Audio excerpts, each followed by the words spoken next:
All right, we're back. Sorry, I'm just like chugging my chocolate milk. I'm so hungry. I had to, on Friday mornings, I have my dog trainer scheduled at 8 a.m. And so I like have to like get up, get the dog ready, get the dog out the door, and he does not like training, so he fights me. And so I don't usually have time to eat, which again, is not what I tell you guys to do. Do not skip meals and do not eat. But sometimes it is too busy. So I'm chugging a big glass of chocolate milk with collagen right now as we speak. So happy to be watching your live. Your hair looks so beautiful. Thank you, Sabrine. I'm like, it's slowly starting to grow back, you guys. I had like a really since I went off keto this was almost 2 years ago now. My hair started falling out like crazy and I could not stop it, and thinned over, like just all over the place. And so I'm slowly getting it to grow back, but it's just like, it takes a long time, and your body has to feel safe. So we all have our struggles, and hair loss runs in my family. So it's something genetically that I have a predisposition to. So I have to do my best. Hey, just wondering the benefits of coconut sugar. I wrote about it in the Fully Nourished Facebook group. I know I kind of slacked on getting your guys' questions answered last week, but I know Brittany was saying that she did some coconut sugar caramel before she went to bed one night and she slept so good. Well, coconut sugar is super rich in B vitamins. It's also super rich in potassium. Two things really needed to lower stress and support your thyroid. Then it has the glucose and the fructose molecule, which is super supportive of your liver. It helps with blood sugar balance because anytime you do fructose, it makes your need for insulin a lot less. So overall, coconut sugar is super mineral rich and it's awesome. I started having about a tablespoon of chlorophyll a day. Feels pretty good, but breaking out a bit. Keep at it or cut back. You kind of just need to evaluate that for yourself. If you can handle the breakouts and you're like, I just want to push through this, then that's fine. But if you want to ease back a little, that's totally fine as well. I think it's just a personal opinion. Is collagen peptides the same thing as collagen hydrolysate? I believe so. I think it's just like a fancier term for it, but yeah. Before Vital Proteins came on the market and called it peptides, it was just hydrolyzed collagen. What is FN? What help the girl get her period longer to 28 days? Fully Nourished. FN is Fully Nourished. It's my online program that teaches women how to nourish themselves properly, restore their metabolic function, and eat for hormonal health and live for hormonal health. I talk about things like I dive deep into the nutrition and the hormone part of it, but then I also dive into things like lifestyle, like exercise, sleep, sunlight, supplementation, that kind of thing. It has a recipe book in it. It also has a supplement guide. I teach you how to make a lot of your own supplements. So overall, it's just a kind of a tool to lay the foundation to your health journey in a metabolically supportive way. We're not about restriction around here. We're about nourishment and getting the body the nutrients it needs so it can begin to heal and restore itself. Do you think prenatal multivitamins are a must? I'm thinking about getting pregnant. Does it do harm to take them even though general health is good? I am not a huge fan of prenatals. I probably won't take one myself just because I don't a lot of times I have a hard time finding a blend that doesn't have some type of problem. For example, I don't like to take iron because iron is going to feed bacteria. I would prefer to get iron from grass-fed beef liver and things that are actually naturally dense in iron. And a lot of prenatals do contain supplemental iron, which I don't want to take. Or, for example, a lot of times, the B vitamin, it's hard to find ones that have folate and not folic acid. Folic acid can cause problems, whereas folate is the natural form of that B vitamin. So overall, I'm probably, personally going to supplement myself in a different way, like what my individual needs are.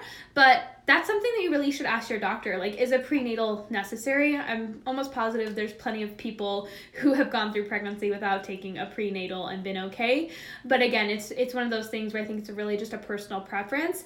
But as long as you're prioritizing getting nutrient density into your life, you're probably getting the nutrients that you need. You just gotta be sure of it. Why would skin constantly itch, especially my back? High histamine, does it happen cyclically or all the time? I would say like prostaglandin production could be high, inflammation could be high, histamine could be high. How's your gut health? How's your digestion? I have so many questions, I'm sorry. But yeah, I would say probably high histamine is going to be the biggest thing. What can help is to take like a histamine, like a spore-based probiotic, which can help like lower histamine producing bacteria, or taking vitamin B6 can help lower histamine. But a lot of people who have high histamine issues have copper issue. They're either deficient in copper or copper toxic, and copper is going to help move histamine properly. I'm on bioidentical progesterone and haven't got a period by day 45 now. I had spotting around day 26 to 29. What could this be? What's the best thing to do? Did you have a regular period before the bioidentical progesterone? That would be kind of my number one question. If you, like, there's no... Sorry. If you suspect that that the progesterone is an issue, then stop it. If it's not, then continue to take it. But if you're really worried or wondering about something, the simple solution is just to stop and see how it goes. And then you can kind of recalibrate once you've observed how your body reacts to stopping. But yeah, I'm not really sure what's going on because I don't really know like what was your period and cycle like pre-bioidentical progesterone. I got a 28-day period with progesterone, first in my whole life. Yay! This one was worse in the past. Could it be a detox? I have upped my carbs since 3 months ago, even though they told me low carb. It could be detox. A lot of people are not experiencing true periods because they're not ovulating regularly, and so they're used to just a withdrawal bleed or some type of bleed, as opposed to a real period that involves progesterone and estrogen and testosterone. And so when you actually have all the hormones in the game, you start to see that, wow, like if I don't really support detoxification pre-period and nourish my body pre-period, I will tend to have a really poor period. And so you just have to stick with it. The goal is to see each cycle get better. The first goal is to get your period regular, or if you don't have a period, get your period back. Then it's to get your period regular, and then it's to start working on the health of each individual cycle. You should see each cycle get gradually better. Like it should slightly improve. Be like, well, this cycle was not as bad as last cycle, or this cycle is like a little less symptomatic. And usually by the third or fourth cycle, you're like, wow, this is an awesome period. Like I can live with this forever.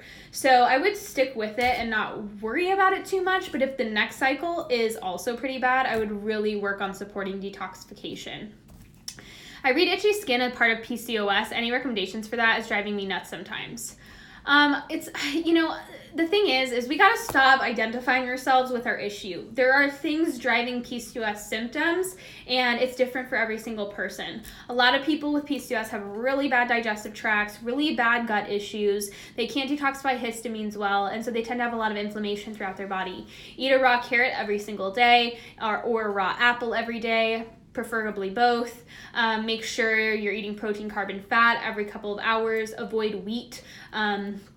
And only do high quality dairy. Avoid processed additives too. Things like artificial sugars and things like that. Your gut doesn't need that. First day in 6 weeks that I haven't had a headache. Woohoo! I just doubled my magnesium. Woohoo! I was like, I knew it was going to be a pretty simple fix for you. It's just figuring out what it is. I'm so happy because I've been thinking about all you guys that are struggling with headaches and fully nourished. I'm like, what is going on? But it's interesting because a few of the girls that are struggling with headaches have clear magnesium deficiency. So that is really interesting. Just getting started. First steps for histamine intolerance and related issues. Do you mean just getting started with histamine issues? Before you even get started, just stop. Just stop focusing on histamine. Histamine is such a bigger issue. Keep in mind, guys, that histamine it's like you're focusing on the small, tiny thing that's being driven by the big thing over here. We've got to focus on the bigger picture. Histamine is a gut issue. It's an inflammation issue. It's usually a copper and a mineral imbalance issue. and it's a B vitamin deficiency issue. So we have to fix all those things and stop focusing on like, oh, I'm going to reduce my histamine producing foods. Like, yeah, if you want, you can totally do that if it helps your life, your quality of life be better. But reducing histamine foods is not going to fix a histamine issue, because histamine is a natural protein that our body needs to make things like stomach acid and do daily functions. Histamine in itself is not bad. It's if poor histamine clearance is occurring, we need to understand why it's happening. But a lot of times it has to do with a zinc and copper issue, as well as magnesium, sodium, potassium. I highly recommend a hair tissue mineral analysis or an HTMA for people who are struggling with histamine issues, so they can just like not spend 2 years chasing their tail and instead just kind of get to the root of the problem. How much Epsom salt to put in a foot bath? I would say like half a cup to a cup if you're gonna just do a foot bath. I haven't had my period in 3 months. What's the first thing I should do? Evaluate your stressors. So are you really stressed out? That's the first thing I should do, or I would do. And then second thing is, are you eating enough? Are you eating frequently, like every 3 to 4 hours, keeping blood sugar balanced? What is your diet like? Are you eating nutrient-dense foods? Are you over-exercising, or are you just exercising good? Are you moving your body? What else? Are you getting enough sunlight? Are you getting outside? Like, so many questions. But I would evaluate stressors. Keep in mind, when you don't get a period, your goal is not like, oh, I want that bleed. You want that ovulation. You want that drop of an egg. Because if you drop an egg, then you're going to get a period 2 weeks later. That's how it rolls. So your goal is to get your body feeling safe enough to reproduce and drop that egg, and you got to take a step back and say, what could possibly be in my life that's making my body not feel safe enough to produce a baby? And that could be different for every single person. So that's what I recommend. Fully Nourished, my program, does help you with that, helps you learn how to nourish your body well, focus on the right kinds of nutrients to help yourself ovulate and kind of restore your metabolism. So if you're interested in learning more and having it kind of spelled out for you, check out Fully Nourished. My eczema has come back this week. I feel like toxins and estrogens hit me as I work hard on detox. Yeah. If you feel like it's too much and your body's just like, ooh, I gotta like take a break, you can always stop everything and just give it a couple days. And I know you've been waiting patiently to work with me, Estelle, so just hang tight. Anyone that's been waiting to work with me is going to be contacted by the end of the month. But yeah, I would just kind of like take it easy if you need to. Pay attention to your body, and if your body needs a little more or a little break, you can always take it. How to get back to working out if I missed a few months without putting stress on my body? Just ease into it really, really slowly. I think that's the biggest thing, is like a lot of people are like, I'm going to go back to my like 5 days a week weight training regimen. And it's like, no, just maybe do like 20 minutes twice a week, and then do like 20 minutes 3 times a week, and then move it up to 30 minutes. Like just ease back into it and kind of feel it out. What are you drawn to? How do you want to move your body? Like what sounds fun to you? That's what I would focus on. Have been incorporating 20 to 30 grams of carbs at each meal slowly, but have been feeling dizzy, disoriented. Blood glucose was 98/109, not too bad. Wondering if vertigo. I've never had vertigo. Insight, electrolytes.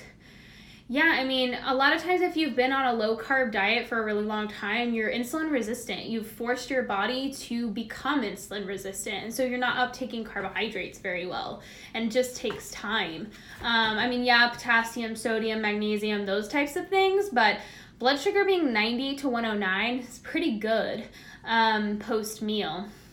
So I would, that's actually kind of low post-meal. That's what I'm thinking. It sounds almost like low blood sugar. So are you dropping into a lower blood sugar state when you're dizzy, when you're experiencing that dizziness and disorientation? Those would be all the questions that I have. Can you have PCOS without any overt metabolism issues? Yeah, I mean, if you have irregular periods, if you have androgenic symptoms, if you have cysts on your ovaries, then yeah, of course, because those are metabolic issues. Also wanted to tell you you're beautiful and you're so intelligent. Oh, you're so sweet. You guys are so sweet. I didn't know you once practiced ketogenic diet. Do you have a blog or anything about your experience with it and why you stopped?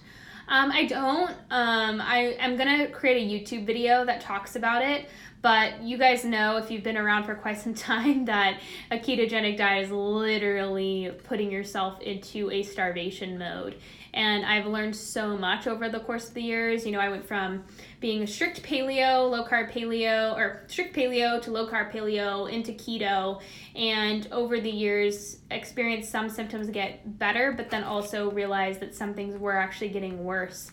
And I had to realize, like, this is not working. My body's telling me something's wrong. And then I discovered the work of Ray Peat, and there I went. I have yam wild alcohol extract is the same as yam oil. Do I have to take it under my tongue? Honestly, I'm not sure. I have no idea, and I don't know. Follicular phase and ovulation are tough on my body. Exhausted, nausea, acne, might be excess estrogen. If so, how do I help my body get rid of excess estrogen? Yeah, it kind of sounds like it, because keep in mind, like, estrogen's on a gentle rise pre-ovulation, and then you completely spike the day before you ovulate.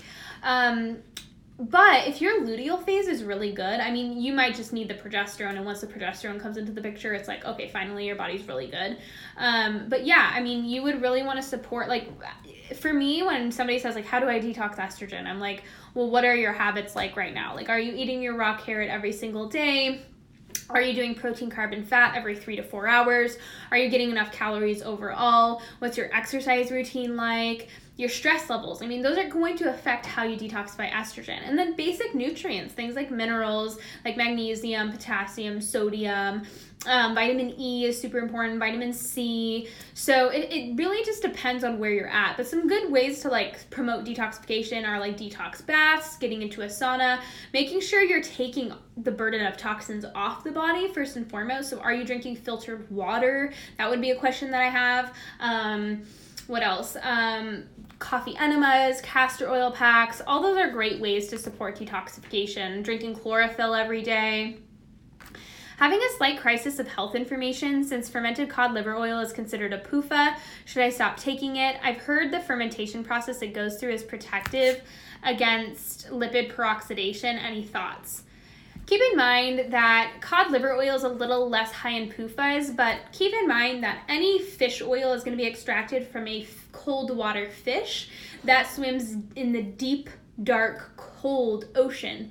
That's going to translate very different into a oxygen-rich environment that's hot, you're 98.6 degrees, and you know, chances are that oil has been exposed to light at some point. All things that oxidize those oils. So I think it's important to kind of just evaluate. If you've read Ray Peat's articles on fish oil, I highly recommend.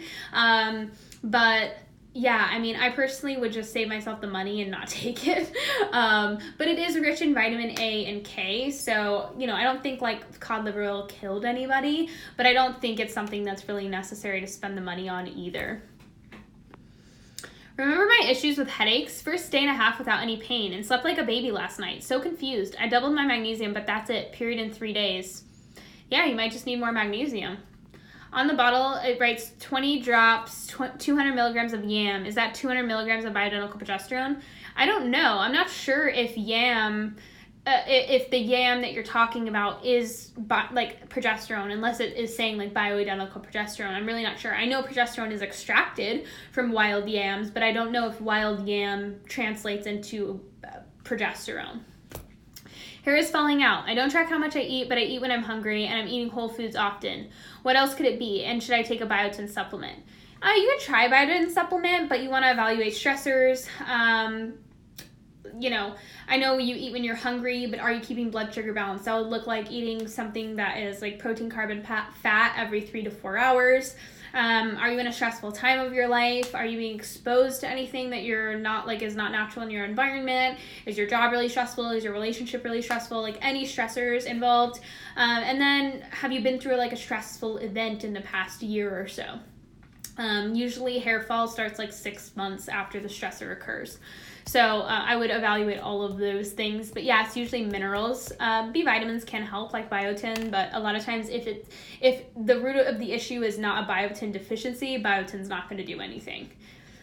What do you think of these macros? I'm not looking for permission, just wondering if maybe carbs are too low. Protein, carb, fat, 130, 140, 80. Yeah, I mean, those sound pretty good. I would say, like, you can play around with a little lower fat, a little higher carb, but that sounds really good, Amber. Like, 130, 140, 80.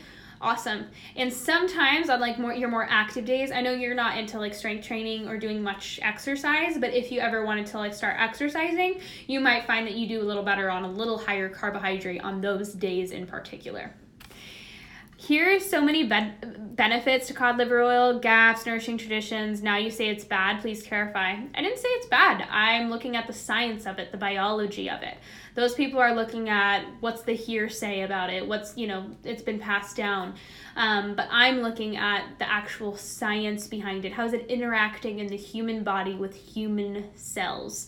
And I base a lot of my research on the research of Ray Peat, who's a biologist that talks about how fish oil is a political thing. It's a propaganda, and it's very important to understand that. And fish oil used to be used as in oil-based paints, and then they had to figure out what they were going to do with fish oil, and so, let's convince the population that fish oil is good for your health so we can continue to keep it in industry. So it's just very important to understand that the health world is driven by science, and science is driven by money. And you have to be able to read between the lines and understand that sometimes it's like a game of telephone. Somebody says, like, blah, blah, blah, blah, blah might be good for you, and then people just run with it. Not saying things are bad. You look at the benefits of cod liver oil. It's not the same as fish oil. Cod liver oil is extracted from the liver of cod, and it is a lot richer in things like vitamin A, D, K, but why don't you just go eat liver instead? I don't understand why we have to extract the oil from the liver. You're not getting the benefits of the liver, you're just getting the oil. And the oil is literally in a cold water fish, a fish that is in the deep, dark, cold waters. And then you're going to take that oil and put it into a hot, oxygen-rich body and expect it to have the same benefit? Absolutely not. It's gone through a complete chemical reaction. So it's just understanding the science and understanding how it's interacting with your biology in particular. Keep in mind that fish oil is very immunosuppressive. So a lot of the studies having to do with fish oil lowers inflammation. Yeah, totally does, because they actually used to inject it into cancer patients to lower their immune system. Of course, it's going to lower inflammation for a little while. What's the long-term side effects of that? It's the same thing with chemo. Okay, it killed the cancer, but what else did it kill? And you're kind of we're not just looking at what does it cause, but what are the long-term effects of it. So I'm not saying it's bad or good. I'm just kind of reminding you guys to do your research. Well, we get the same benefits from cooked carrots. No, raw carrot fiber is a little different than cooked carrots. Not saying that cooked carrots are bad or that you shouldn't eat them. It's just more like you should implement raw carrot fiber. Sorry, the dogs are barking. Give me 1 second. Okay, guys. I have a small little poodle staying with me, and Sam, my German Shepherd, they're BFFs, but sometimes they will get each other riled up. So cooked carrots, awesome. Raw carrots, just a different thing, awesome. And they bind to estrogen and carry it out of the body particularly well. Are you familiar with calm magnesium powder? If so, what do you think of it? It's an amazing laxative. It's so awesome if you can't poop. But it is pretty, I would say it's not super bioavailable. It's probably not going to be the best form of magnesium if you're trying to get your magnesium levels up. But again, awesome to get yourself to poop. Every time I've had any kind of dairy, even raw A2, I get so grumpy and brain foggy for like 3 days. Do you have gut issues? That would probably be an indicator. Would you ever supplement with copper and zinc, or would something else help balance all the main minerals? I would if I saw my hair tissue mineral analysis that I needed copper and zinc. But you gotta really first balance all the main minerals first. And that's gonna be calcium, magnesium, potassium, and sodium. As you can see, because I asked my question twice, my short-term memory, sorry, I'm gonna just carry you with me. My short-term memory is shot. My boyfriend is legit worried. Any insights? Intense anxiety coming off SSRI for anxiety and OCD. Short-term, serotonin is a serious business, and however long you've been taking your SSRI, you've been messing with your reuptake of serotonin. That's not a low-key business. That's incredibly tricky stuff. And, only 5% of people actually have that chemical imbalance where they need SSRIs, whereas most people don't need them. Stop, Samson, just give me a few minutes. So, the coming off of SSRIs is pretty rough. I'm not going to lie. It can be a very rough transition and can sometimes take like 6 to 12 months to recover. And you kind of have to check I would check my serotonin levels as well. But I also would look into thyroid post SSRI because that could be causing some brain fog and stuff like that. Can you please talk more about autophagy and staying young for ever? Autophagy, a lot of people worry about autophagy, but it's not something that oh my gosh, I'm so sorry. He's on the guest bed. I think his toy is down here. Gosh, stop being so needy, dude. Oh yeah, his Binky. Freaking Binky. Okay. So autophagy is one of those things where it's just your cells renewing and replacing themselves when they're old or they're not working properly. And we need to make sure our cells have what they need more than we need to worry about our cells, clearing old things. The thing with fasting or all of these new age ways to induce autophagy or cell death is people are actually trying to kill their cells off so that their body replaces cells. These are called hematic stressors. And hematic stressors are ways of putting your body under stress, for example, like cold therapy or fasting. And it puts your body into such a state of stress that your cells actually start to die. And then your body will replace those cells with old new cells. And it's why do you want to force your cells to die? Why don't you just give your cells what they need so that when they do die or break down, they replace themselves as necessary? So it's really more, when it comes to aging, you're really looking to nourish yourself. With women, it's so important to have enough progesterone and pregnenolone, which are those anti-aging youth hormones. Those are the fertility youth hormones that we need to look youthful. And we also need to make sure we don't have excessive estrogen. Estrogen is a hormone of growth. It ages us very rapidly.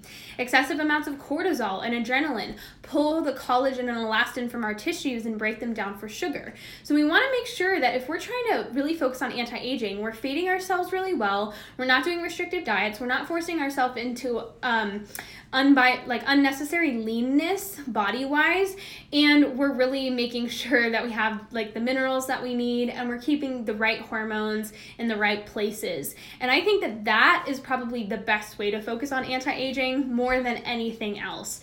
I wouldn't stress about all these weird fringe things. We need to just make sure we're feeding ourselves well, we have the minerals that we need, our hormones are good, our digestive and gut health is excellent, we're not under a lot of stress or inflammation from that, and our body can break down and assimilate our food well. Stop pushing it into the crack, dude. Day 9 on progesterone oil and not sleeping well. Slept like a baby the first few nights on it, trying to conceive, so do not want to stop. Any suggestions? Should I switch to the cream instead of the oil? You could try a higher or lower dose. That's sometimes something that helps.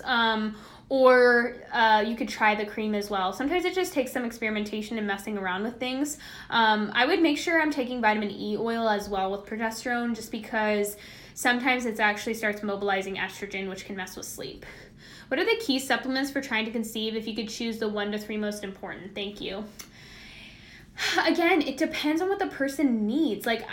When it comes to somebody that's trying to get pregnant, if they're missing a nutrient, that's really important to replace because it's going to play a huge role in pregnancy. But if it were me, I would make sure I was taking a B complex. I was making sure I was eating liver or taking grass-fed beef liver, and probably magnesium if I was going to pick 3. Best test to determine gut issues, GI map all the way. I do the GI map by Diagnostic Solutions on a lot of clients, and it's incredibly comprehensive. I like it more than the Genova and more than doctor's data. Would magnesium glycinate be a good form for helping sleep during pregnancy? Yeah, it absolutely can be really good support of sleep. I have magnesium bisglycinate. Would you suggest I get a different type? No, usually that's a good type. How much vitamin E should we use, and should we use it daily? It really depends. Anywhere from like 100 to 400 I use daily to every couple of days. It just kind of depends. I use 400 I use every single day, but that's just me personally. So it just kind of depends on what you need it for. All right, guys, I'm going to do a last call for questions. If you guys have any more questions, drop them. And then if not, I'm going to end this, and I'm going to go and answer some more questions that you guys submitted on Monday. Have you spoken on wild yams for progesterone? Yeah, most bioidentical progesterone is extracted from wild yams. So wild yams are usually the main source of that bioidentical progesterone. It's just like, wild yam oil doesn't necessarily equal progesterone. Yeah, it's going to have some progesterone, but it's not going to be like 100% straight progesterone. Oh yeah, I did have a question on like what are the steps to take if you get your thyroid removed. And it's one of those things where if you've had a thyroidectomy, you have to remember that you're no longer making any thyroid hormones. And so the first step is make sure that you're replacing those thyroid hormones. And a lot of times they'll give levothyroxine, but I never would want to just be supplemented T4 because I want to make sure that that T4 is converting into T3 okay. And a lot of times it's not, unless your liver and your gut health is really optimal, whereas if you needed a thyroidectomy in the first place, most likely your liver and gut health is pretty poor. So I would most likely look into a thyroid supplement that includes both T4 and T3. That's the first and foremost. You got to replace those thyroid hormones. Stop, Samson. And then you got to look into supporting the body where it needs. Does it need magnesium? Does it need vitamin C? Does it need vitamin E? I mean, the things are endless with a thyroidectomy, but 9 times out of 10, if someone needed their thyroid removed, they were in a pretty bad place to begin with. And extracting their thyroid hormone was probably not a great move. And so now you have to actually get to the bottom of all of their issues. And that can take a lot of time and a lot of work. Was Thorne the brand for B complex you recommend? I couldn't remember. Yeah, Thorne Stress B complex. They have a few different blends, so the Thorne Stress B is my favorite. Yes, the blood glucose was when I felt dizzy, 98 to 109. I was thinking maybe starting vitamin E, aspirin, K. Maybe one of them did me in. I've stopped for a bit though. Yeah, I think that's wise. I wouldn't take all of them at once. I would maybe implement one at a time if you're going to do them all. Do you recommend eating liver during pregnancy? Is it safe? Yeah, I mean... tribes used to literally take the liver of the animal they killed and feed it to the pregnant women first. But again, ask your doctor. How much K should we use? Again, that's something you have to kind of look into for yourself. I would start with maybe the basic dose and up it a little bit. I've not had lower blood glucose. It seems stable. Yes, I was paleo-ish keto for 3 years. Felt incredible. No problems. Just got bored and love your info. I was never strictly keto or restricted. Yeah, that's probably like why you weren't like super restrictive or like obsessive about counting macros or anything like that. So that's awesome that you feel good and you have really stable blood glucose. My OBGYN suggested ASS, mini aspirin, during pregnancy for better blood flow through the uterus. Ever heard of that? 10 to blood stagnation, speaking in TCM terms. Yeah, I've heard of that. I've also heard of using aspirin to conceive during TTC, during IVF. I use aspirin every day because it's super helpful at promoting blood flow to the uterus, but also lowering prostaglandin production, and it's supportive to the liver. I mean, it's acetylsalicylic acid, so it's very, very supportive. Is it necessary to take a binder with proteolytic enzymes? No, not necessarily. They are biofilm breakers themselves. But no, it's not necessary to take a binder unless you're feeling really crappy. How do you eat your liver? How much? 2 to 4 ounces per week, raw? Oh God, I'm so sorry about the dog. It's like literally the most ridiculous thing. Sometimes he's so annoying. When you eat liver, you don't want to eat it raw. I mean, unless you want to. That's kind of gross, in my opinion. Like, I'd be disgusted. What am I, like, Khaleesi? I usually would cook it, like, in liver and onions or something like that. Or take like, liver capsules. Or cut it into chunks. Like, so what I will do is I will cut it into chunks raw, and then I will freeze it for 14 days. You have to freeze it for 14 days to kill possible parasites and things like that. And then you can take it like a pill, like a capsule, frozen, and you can't really take taste it or anything. Aspirin, as in the headache pills? Yes, like regular aspirin. What was the best place for the GI map? I just missed your answer. There's only one place that offers it, which is Diagnostic Solutions Lab, but I run it personally. You have to find a practitioner that can offer it to you. Not sure my question went through. I've heard turmeric can inhibit a detox pathway. Can you explain why this might be? Yeah, I mean, I said like turmeric is not necessarily bad, but again, these like things that are like obsessive, like people are like, oh my gosh, you should take so much turmeric and just do turmeric all the time. And I'm just like, don't do that. It's okay to have some turmeric on your food once in a while, but don't like supplement these things, guys, especially foods or concentrated forms of foods. Turmeric is slightly estrogenic, and it can inhibit detox pathways in certain cases. So just don't take it every day. You can put it in your food, but don't like take a pill of it or something. Some eat it frozen raw to not taste it. Yeah, I do it frozen raw. How would you up mineral intake, flood body with minerals? For magnesium, you would do magnesium internally, magnesium oil transdermally on the skin, and you can do like Epsom salt baths. For potassium, you would take a potassium supplement, do a potassium broth, coconut water, juices, fruit is all rich in potassium. For sodium, you would just eat a lot of sea salt. There's no such thing as a sodium supplement. It's just eating sea salt is the way to go. And then other minerals, like you kind of have to test because you don't really know what you need, how much of it you need, but you would usually actually supplement with specific minerals. Should we freeze the liver at a certain temperature? I don't know, honestly. I don't really stress about like details like that because I just don't have time for it. But I just put it in the freezer and wait 14 days. That's pretty much what I do. So I don't think of like a certain I don't worry about a certain temperature. It probably is some type of information on like you should freeze it lower than a certain temp. I just don't know what that is.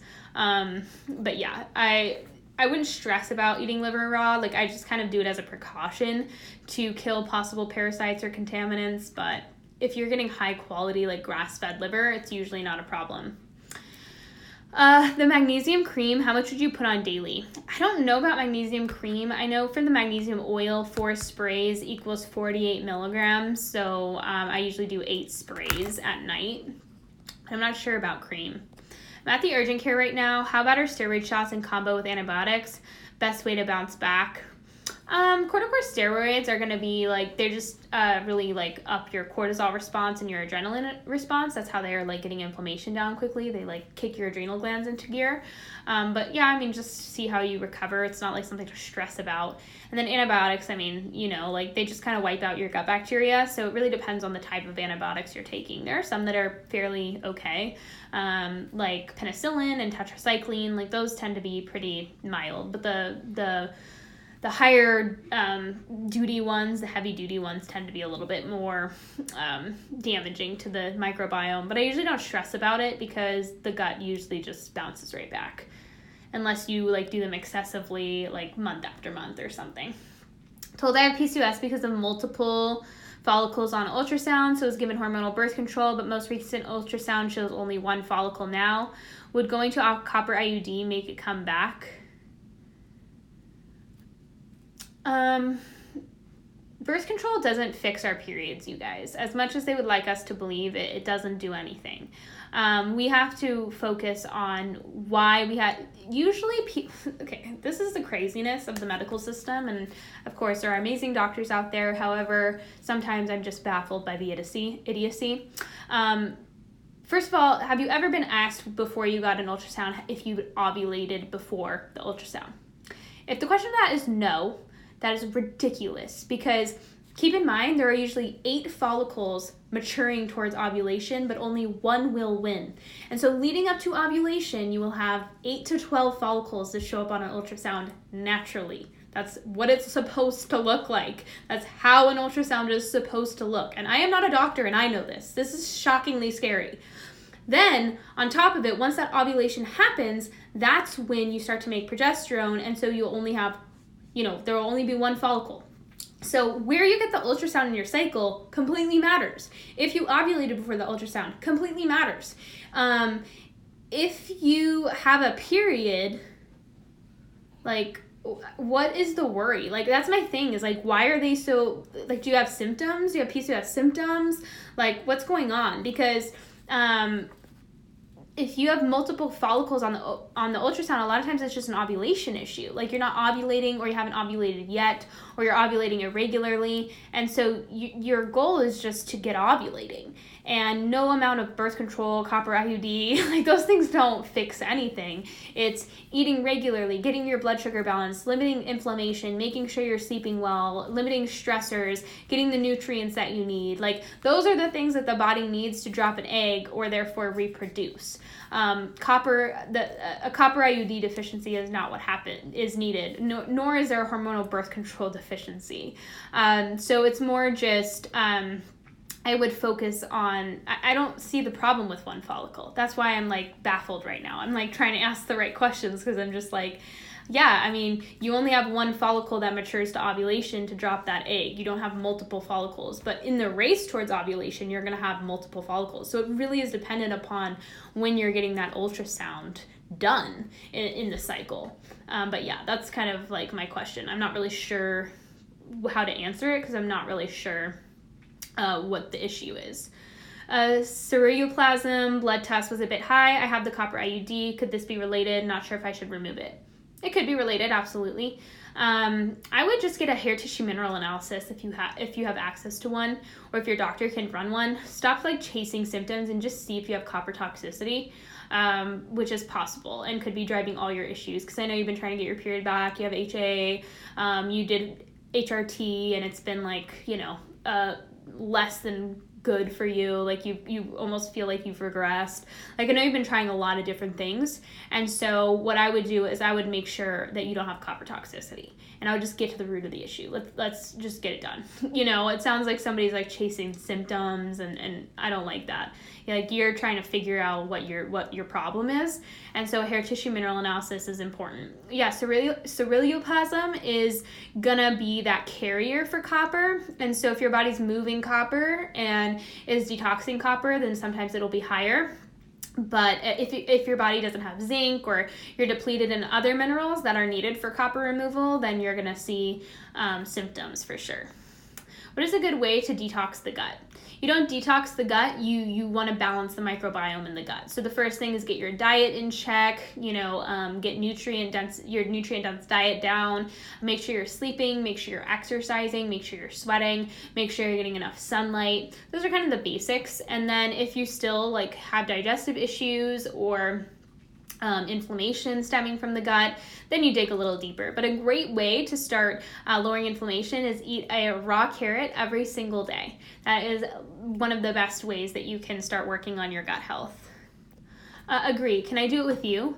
Yeah, of course you can do an HTMA with me. I would just have to send you one. But yeah, you can email me and just say like, hey, can you send me one, and give me your address and I'll send it to you. Deep question. I only have my ovaries. I'm 43. Would I still check my cycle in the same manner? I'm low progesterone, higher estrogen, so I run sex hormones the same manner. Yeah, if you only have your ovaries and not your uterus, that's totally fine. Partial hysterectomies are so much better than a full hysterectomy. So yeah, I would just run hormones the same. Absolutely. And treat it the same as long as you have your ovaries. I don't like the carrot salad recipe that much. Is it just a carrot by itself okay? Yeah, of course. You can also do a raw apple as a replacement if you like truly can't handle the carrot. Hair tissue analysis, is that international? Living in Europe, Austria. Yeah, you can usually get it done internationally. There's different labs around the world that will run them. I know TEI, the lab that I use mine, Trace Elements, they have some agreements with labs, and so they won't run things internationally just because those labs have kind of like, they've agreed to not conflict their business. But sometimes I will run them for my international clients if necessary. How are mineral imbalances and thyroid issues connected to heart problems? The biggest thing is calcification. So with heart issues, usually people have high calcium, and calcium is that mineral that is really hard and causes muscles to contract, right? And magnesium is what's responsible for helping those muscles release. And since the heart is a muscle, you need both contraction and release and relaxation. So biggest thing is a lot of people are magnesium deficient, and that affects both thyroid health and that also affects heart health. A lot of people who have heart attacks are severely magnesium deficient to the point where, and calcium, they have a calcium shell or they're really high in calcium, that they'll get that heart attack to happen. It will actually cause a contraction. I have a lot of belly fat. They tested my cortisol and it is within normal range. Is that also a sign of insulin resistance? Thank you so much. Happy Friday. It can be a sign of insulin resistance, but a lot of times it's a sign of stress. Keep in mind that one blood test does not tell us anything about cortisol, especially if we're not getting it done throughout the day. Like, you don't know, is your cortisol normal in the morning? That's awesome, but what about at noon? What about in the afternoon? What about at night? What about while you're sleeping? Like, we don't know that unless we test that. So it's kind of one of those things where it's usually a sign of stress and imbalanced blood sugar. And yeah, insulin resistance in the sense that you're not balancing blood sugar or you haven't in the past. And so belly fat takes a lot of time to reduce. And the biggest thing is just stop focusing on reducing belly fat and start focusing on giving your body what it needs and balancing your blood sugar, and it will start to take care of itself. Isn't raw carrot hard to digest with those for weak digestion? Also, your opinion on digestive enzymes. It's not necessarily hard to digest. It is going to act like kind of like a bottle brush, but it's going to be a lot gentler than like something like psyllium or beans or grains or raw greens. All of those are very hard to digest for a weak digestive system. So a raw carrot is a great way to kind of start to scrape the gut walls and clean things out without causing too much distress. And then my opinion on digestive enzymes is they can be really helpful short term. You shouldn't have to rely upon them long term, or there's a bigger issue at play. Hair tissue analysis, what's your consult price for something like that? I am kind of restructuring my prices right now, but the hair tissue mineral analysis, it's probably going to be around like $175 or so. So with the test and the consult, but don't quote me on that. I'm still kind of like crunching numbers and just kind of figuring out how to structure things. And so that new the new packages will be out middle of November and on my website. Cortisol too high, 24 hours, amongst other things. I'm avoiding coffee. Is decaf a good switch or any other solution? It's more about like not what do I avoid, what do I not avoid, how do I fix this so that I can drink caffeine again? And 9 times out of 10 is that you're not eating enough, you're not eating within an hour of waking, you're not eating enough protein, carb, and fat. You've got to get that down every 3 to 4 hours for sure. And then yeah, decaf coffee is a great switch for it. Just make sure it's Swiss water processed. You don't want them to be doing chemical extractions on your decaf, or that's just going to be a whole nother problem. So just make sure it's the water processed decaf. Why do some women gain much more weight when pregnant and others look like a model from behind? Because the ones that look like a model from behind are probably much more healthier going into pregnancy. They're not, a lot of women these days are so unhealthy or metabolically unstable. They have estrogen dominance, they have thyroid issues, low progesterone. Keep in mind, you're building another human being, like that's really hard on the body. You don't want to go into it in a weakened state because that's just going to be a recipe for disaster. So, and it completely depends on the body type and everything like that. Who cares how you look while you're pregnant? You're growing another baby. But it's just one of those things where you have to go into it very healthy, and a lot of women do not. And also the biggest problem too is like so many women are really not fit or they don't exercise, and then they get pregnant and they're like, oh shoot, like I should start exercising now. And I'm like, no, you probably should have started 12 months ago.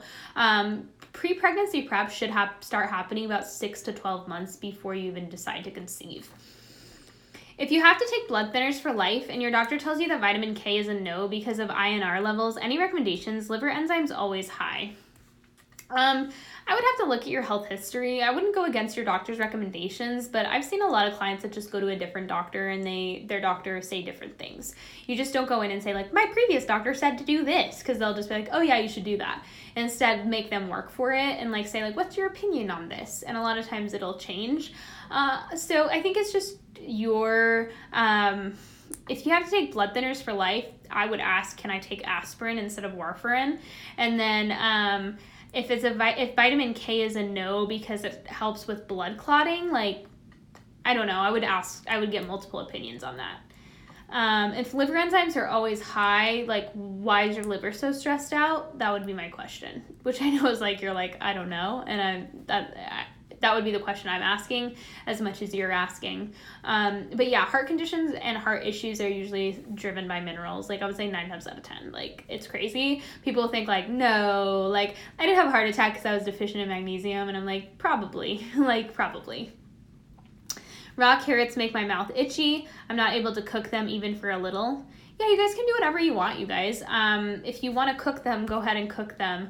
If raw carrots make your mouth a little itchy, rinse them off before you eat them and see if that helps. You might be reacting to the beta carotene.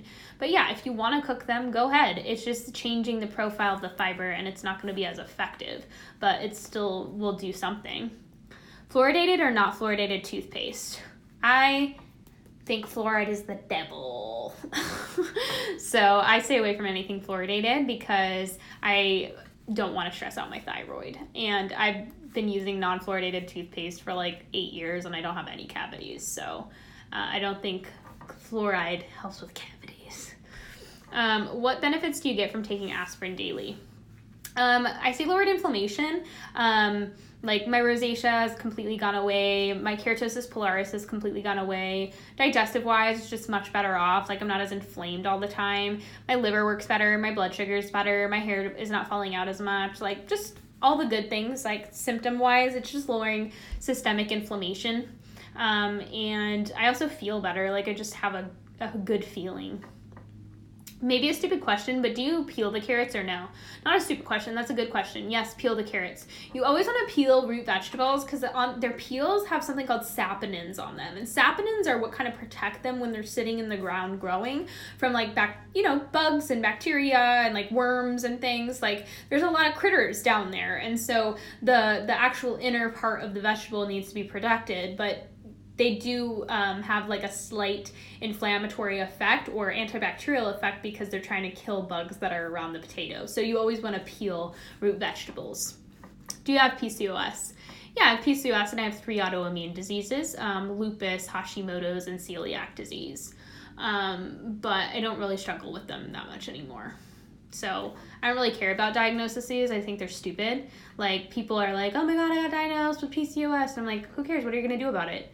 Like, it doesn't matter. Like, I know it can be like really scary and devastating, but that's why I don't like diagnoses, because it's like you get scammed into all these people on Instagram that are like, you must do this for PCOS and you must eat this for PCOS and like take this for PCOS. And I'm just like, it's just such a scam. Like, God. But yeah, I do have PCOS. What probiotics can you recommend? Maybe some strains, since I probably get a different brand here in Europe. Thank you. I'm not really a fan of probiotics, honestly, unless they're spore-based. So here in the US, I use Thrive or Megaspore biotic. Sometimes I'll use Life Extension. They have one called GIS or Fluoracist. But those are bacteriophages, so they do something a little different. So I'm not sure what you would have available there. But I think Fluoracist is available. I know it's available for some of my Aussie clients. How much aspirin do you take daily? I take like a regular 325 milligram tablet, but keep in mind, guys, that you shouldn't just take aspirin willy-nilly because I do it. You've got to do your own research and you have to understand why you're taking it, because it depletes vitamin K and it depletes glycine, 2 things you need to make sure you're getting before you supplement aspirin. I eat plenty of collagen and gelatin and bone broth, so I'm repleting my glycine levels. I take vitamin K so that, aspirin doesn't thin my blood too much. So there's all things that I'm doing to be to do the right thing when I'm taking aspirin. You don't just take aspirin. Aspirin with K is something that's sensitive. How slow should one incorporate them? I want to make sure I get some vitamin E also. I would, sometimes if people are super vitamin K deficient, that's why aspirin could be making them feel dizzy, or you could have a blood clotting issue and you want to make sure you check that out. So I would just go slow. I would always implement vitamin K first to make sure my vitamin K levels are good. I got diagnosed with PCOS and have seen 4 doctors. All the doctors want to make me take metformin, but it makes me feel so yucky and I don't like taking it. I feel hopeless. You're not hopeless. You just are looking in the wrong direction for help. People that don't know how to help you, don't care about you, and truly just have a very, I think, inside the box mentality regarding PCOS. That's all. It's frustrating. And, sometimes we have to get to a point where we recognize that and we say, okay, I'm finally going to take this into my own hands and stop putting my health into somebody else's hands that goes home at night and doesn't give a shit about me.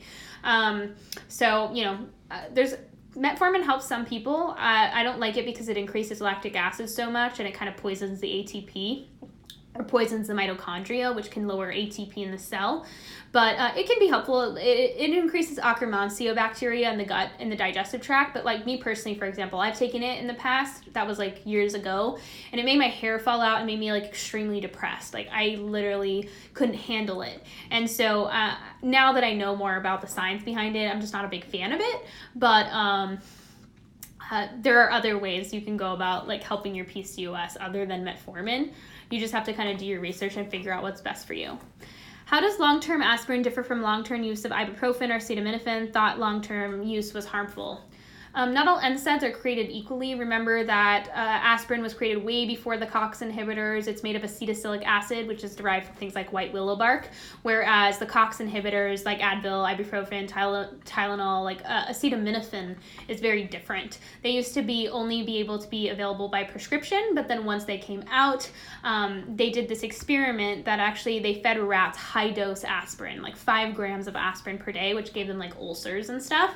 And then they did this smear campaign against aspirin because they started to recognize that aspirin was anti-cancerous and it was pro-longevity and it was going to make people live forever and it was super anti-cancer. And so they were like, how can we kind of like fix this? And like, let's do a smear campaign against aspirin and force people to buy the more expensive Advil, Tylenol, those types of things. So yeah, you want to look into it, but yeah, I'm not afraid of aspirin just because it's something very, very different. Just curious, how young are you? I'm 25. Yeah. Favorite side dishes for dinner? Looking to switch things up for my husband.